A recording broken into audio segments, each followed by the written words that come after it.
사랑하는 주양교회 성도 여러분, 안녕하세요. 이병철 목사입니다. 오늘은 복되고 영광스러운 주일입니다.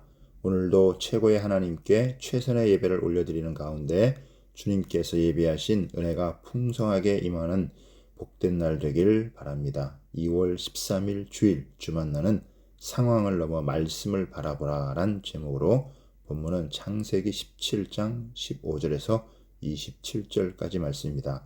성경은 아브라함을 믿음의 조상이라 부릅니다. 하지만 아브라함의 삶은 믿음의 조상이라고 불리기에 완전하거나 완벽한 삶이 아니었습니다. 허물과 실수가 많았지만 하나님은 아브라함을 믿음의 조상으로 세워가십니다. 마찬가지로 예수를 믿어 구원받은 우리 모든 사람은 완전하거나 완벽하지 않아도 믿음의 자손으로 아브라함의 복을 받게 됩니다. 오늘 본문을 통해 두 가지를 살펴보겠습니다. 첫 번째는 상황에만 집중하면 의심에 빠집니다. 15절과 16절에 보면 하나님이 또 아브라함에게 이르시되 내 아내 사레는 이름을 사레라 하지 말고 사라라 하라. 내가 그에게 복을 주어 그가 내게 아들을 낳아주게 하며 내가 그에게 복을 주어 그를 여러 민족의 어머니가 되게 하리니 민족의 여러 왕이 그에게서 나리라고 합니다. 하나님은 사레의 이름을 사라로 바꾸어 주시면서 복을 주어 아들 낳게 하겠다고 하십니다.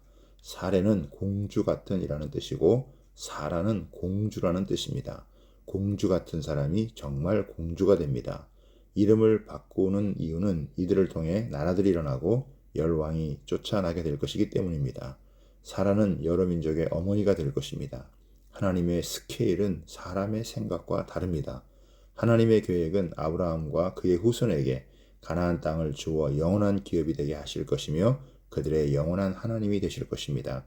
우주에서 가장 큰 힘을 가지신 통치자가 자기 백성을 감찰하시고 인도하시고 언약을 이루어 주시겠다고 약속하십니다. 하지만 아브라함은 하나님의 말씀을 듣고 엎드려 웃으면서 100세 된 사람이 어떻게 자식을 낳겠고 90세가 된 아내가 어떻게 출산할 수 있겠냐고 말합니다.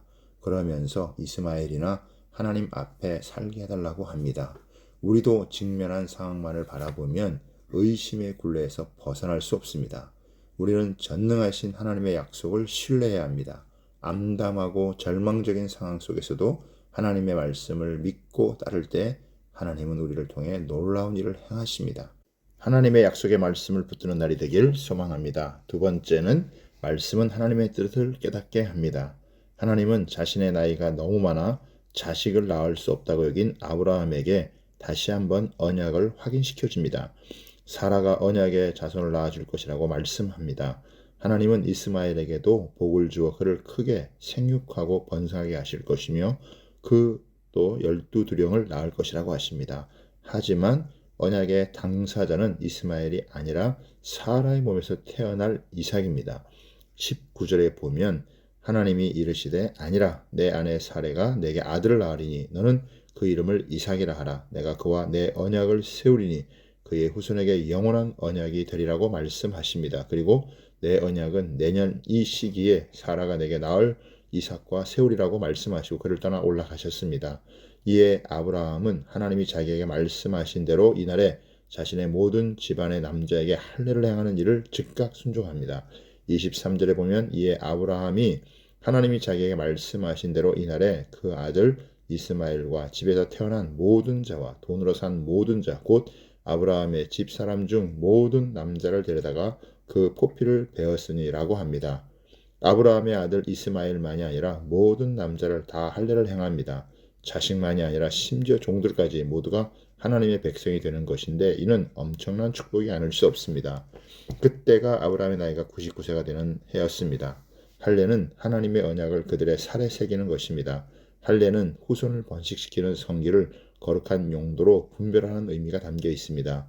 할례의 언약이 하나님께 헌신된 후손과 연관되었기에 할례 받은 사람은 후손이 하나님께 속하게 됩니다. 오래전에 하나님은 아브라함과 언약을 맺으셨습니다. 오늘날 하나님은 아브라함의 자손으로 이 땅에 오신 예수 그리스도를 통해 우리와 새 언약을 맺으십니다. 할례가 언약 백성이 되는 상징이듯이 오늘날은 세례를 통해 새 언약의 백성이 됩니다. 하나님은 오늘 우리에게 말씀을 보내셔서 하나님의 뜻이 무엇인지 깨닫게 하십니다. 따라서 우리는 하나님의 말씀에 귀를 기울여야 합니다. 마귀는 지금도 우리를 무너뜨리기 위해 의심이라는 함정을 준비하고 있습니다. 언제나 하나님이 주시는 선명한 말씀을 깊이 묵상하면서 하나님의 뜻대로 살아가는 믿음의 주인공이 되길 바랍니다.